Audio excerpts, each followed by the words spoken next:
we don't want them to be burdened, all right, to the family members and to the society and as well as the community.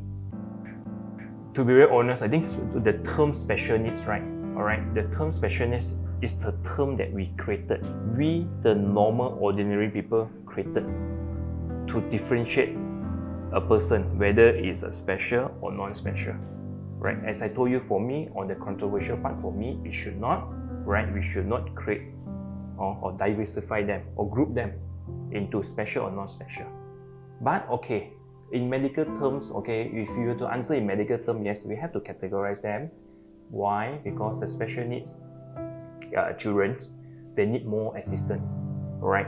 They need more help, right? And also they need more access in terms of medical care, all right? So for me, I think it depends on your perspective, all right? It's each individual perspective on answering these questions.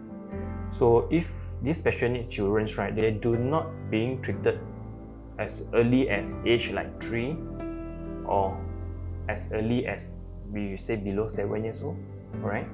So how do they actually affect their future? So that's why I always emphasize, all right, this is the same question that being asked by a lot of parents also and their family members. Right? I emphasize on early intervention is very important. So the golden opportunity for treatment is, for any early intervention, is between 3 to 7 years old.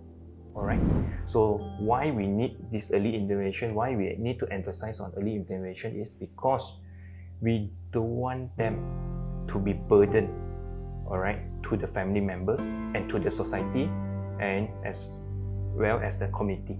Alright, so at the end we want them to live as independent as possible so that they can able to take care of themselves, they're able to take care of their needs, and also they're able to protect themselves. How do they survive? How do this special needs child survive in their future? Okay, I always tell this to the parents. Again, it depends on the severity of the child. Alright, there's a mild, moderate, and severe. For those mild to moderate, I think we should not be any problem. So we are very confident that they can survive. Okay, of course, alright, they can assimilate into the society. So there's no problem, but they must have early intervention. But what we worry now is those children in the severe, right? Those special needs, which actually categorize into severe. Right? Severe meaning that they are unable to take care of themselves, they are unable to actually meet their basic needs, right? Like in terms of toileting, also they need help. Eating, they need help. Clothing, they need help. They need help in every other any other parts aspect. So these are the group of patients, the children that we are worried. All right. So what are the worries for their future? So very common.